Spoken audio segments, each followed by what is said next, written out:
Why does Peter Singer want to publish work that is so controversial that their authors can't put their names to it? All right, well, this is in reference, Peter, to your new Journal of Controversial Ideas, which allows contributors to publish anonymously. Before I get you to explain that, Cameron, let me get your views on this. Do you think academics or other writers should be able to publish anonymously? Look, I do. I mean, the Journal of Controversial Ideas, controversial ideas can cause trouble. I covered the invasion of the Capitol building in Washington earlier this year. I guess in a way that was a response to a controversial idea, which was Donald Trump's notion that he actually won the election. But we got some of the pictures, in fact, of your day on that fateful day there at the Capitol.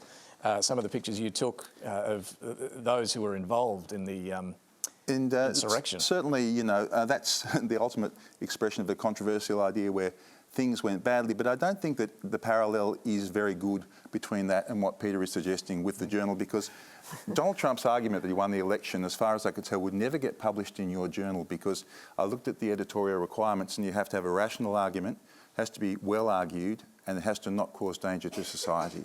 And on those three bases, I think Donald Trump would fail. So I actually think, generally speaking, that it's a good idea to do this. I mean, I think public discourse, unfortunately, in recent years has become more fractious. You tend to have a bit more groupthink. You have social media pile-ons on minority opinions.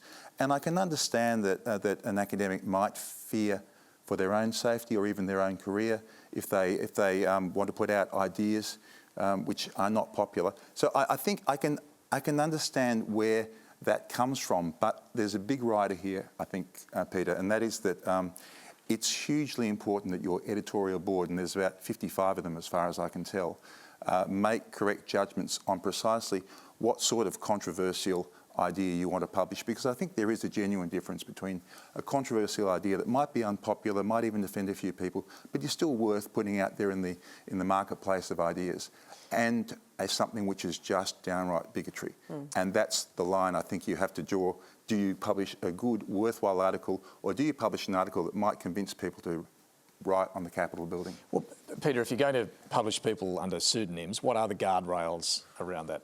Well, it is an academic journal, which means that we send the papers out to peer review, as other academic journals do.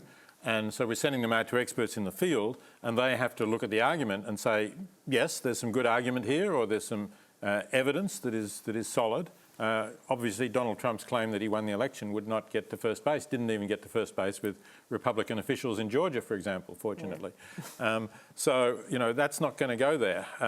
What we really need are the strong arguments that, for one reason or another, and it can be from both sides of the political spectrum, people are going to be ideologically opposed to, and they might threaten the author, and that certainly happened, personal threats, death threats even that authors have had, or they might cause harm to the author's career, to particularly a junior academic who doesn't have a tenured position and needs to get one, and they might be worried that petitions may be written by other academics who oppose the idea, and they may then not be able to have an academic career at all. So that's why we're allowing people to publish under pseudonyms if they wish to do so. They don't have to.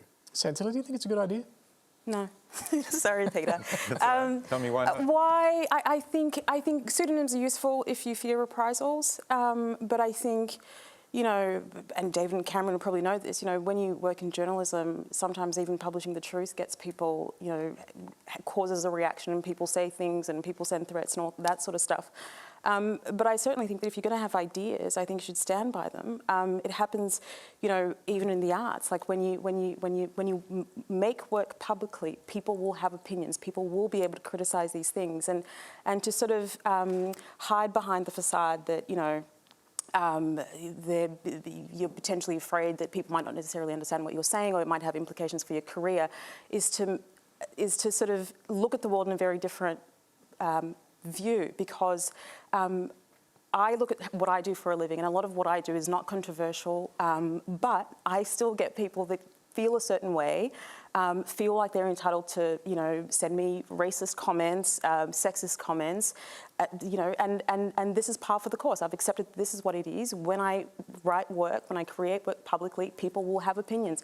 Sometimes people won't even engage with the work. Sometimes they'll just see the clickbaity headline and deduce from that whatever it is that they want to, and that's it. I've just accepted that that's what it is. So I think that if these academics feel that being able to debate these ideas, I feel like it's a bit of a cop-out, because I think that if you are going to be looking at these things and you want people to understand, and if the fear is that these ideas might be misinterpreted, then the question I'd be asking is, how do you raise the literacy of people to be able to actually understand these ideas that are being debated and discussed? And I think that's what I'd be more curious about, rather than sort of going, hide behind a pseudonym, and therefore you can, pursue controversial ideas. By the way, I find controversial to be a very weasel word. Well, it can be, but I mean, you're clearly a strong and courageous person who's prepared to do that and prepared it's not to put really your face about. up there.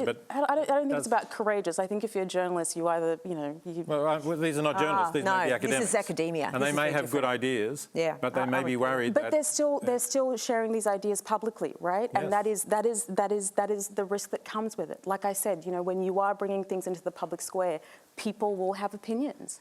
Oh, sure, but should they have to risk their career in order to put out a worthwhile idea? Should I have to risk my career to, be getting racist comments and sexist comments for things that aren't even controversial? It's your choice. If you want to do that, you can, but I don't think it's a choice for an academic. But exactly. So I just don't know. I just feel like it's a bit of a cop-out, honestly. Like, I understand what you're saying, and I don't disagree. I disagree to a certain extent, but I largely think that if you're going to be debating these ideas, I think you have to stand by them. The thing is with ideas, it's not just what is said, it's who says it. And so in my academic world, we used to have round tables where we get people to put ideas on post-it notes and put them up on walls so that the idea could have ascendancy.